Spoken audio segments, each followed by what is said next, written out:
नमस्कार. मानसशास्त्र विषयातील बुद्धिमत्ता या दुसऱ्या प्रकरणातील एका महत्त्वाच्या प्रश्नाचा आपण अभ्यास करणार आहोत. बुद्धिमापन चाचण्यांचे प्रकार, फायदे व तोटे यांसह स्पष्ट करा. हा प्रश्न बोर्डाच्या परीक्षेत बऱ्याच वेळा 10 गुणांसाठी विचारण्यात येतो आणि या प्रश्नाच्या उत्तरात नेमकं काय अपेक्षित आहे याचा आपण अभ्यास या व्हिडिओमार्फत करणार आहोत. चाचणी देण्याच्या पद्धतीनुसार बुद्धिमापन चाचण्यांचे 2 प्रकार पडतात. त्यातील पहिला प्रकार आहे वैयक्तिक बुद्धिमापन चाचण्या. एक चित्र दिसतंय तुम्हाला. त्या चित्रात एक मानसशास्त्रज्ञ दिसते. तिच्यासमोर एक लहान मुलगी दिसते जी बुद्धिमापन चाचणी सोडवते. चित्राचं निरीक्षण केल्यास अर्थ अगदी स्पष्टपणे जाणवतोय. तो म्हणजे असा की ज्या बुद्धिमापन चाचण्या एका वेळी केवळ एकाच व्यक्तीला देता येतात त्या बुद्धिमापन चाचण्यांना वैयक्तिक बुद्धिमापन चाचण्या म्हणतात.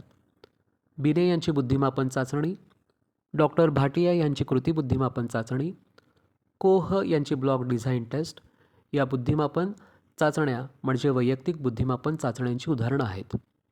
वैयक्तिक बुद्धिमापन चाचण्यांचे काही फायदे आहेत का? निश्चित फायदे आहेत. क्रमांक 1, आपल्यासमोर केवळ एकच व्यक्ती बुद्धिमापन चाचणी सोडवते. त्याचा एक महत्त्वाचा फायदा म्हणजे असा की मानसशास्त्रज्ञाला चाचणी देणाऱ्या व्यक्तीशी सुसंवाद प्रस्थापित करता येतो.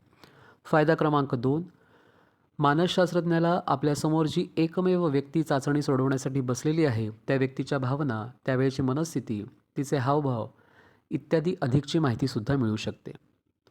फायदा क्रमांक 3, सामूहिक चाचण्यांच्या तुलनेमध्ये वैयक्तिक बुद्धिमापन चाचण्या आपल्यासमोरील एका विशिष्ट व्यक्तीचे सर्जनशील विचार किती प्रमाणात आहेत याचे योग्य प्रकारे मापन करू शकतात.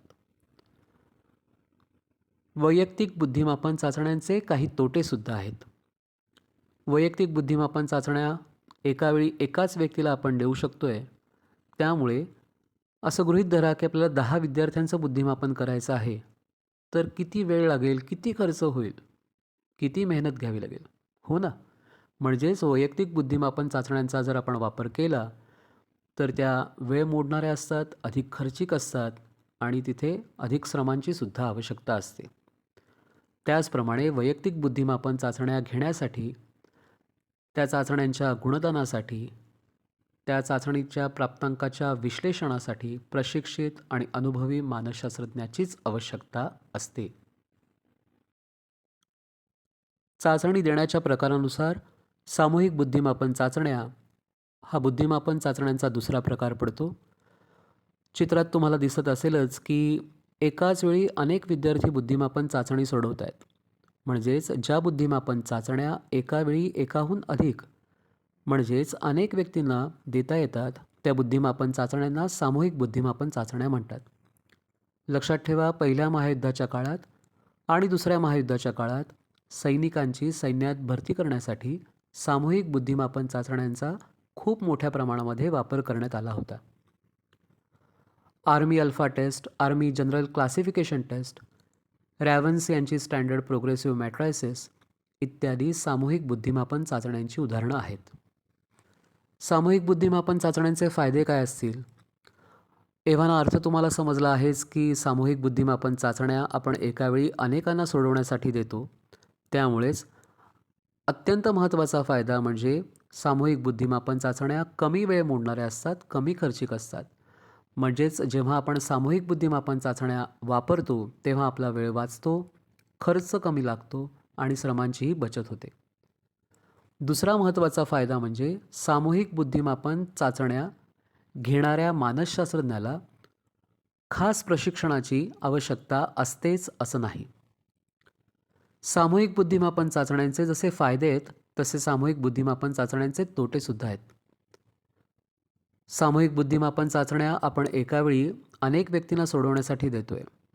त्यामुळे महत्त्वाचा तोटा कोणता?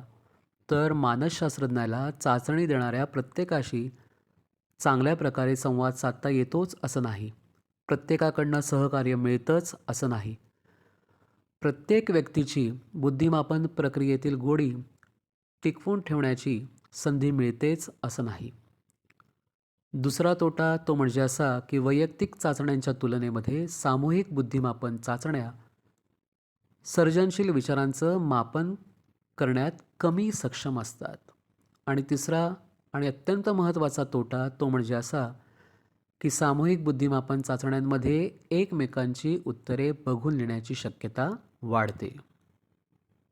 विद्यार्थी मित्रांनो, चेक युअर प्रोग्रेस या उपक्रमाअंतर्गत या व्हिडिओतील किती माहिती तुम्ही लक्षात ठेवलीत याचा आपण आढावा घेऊया.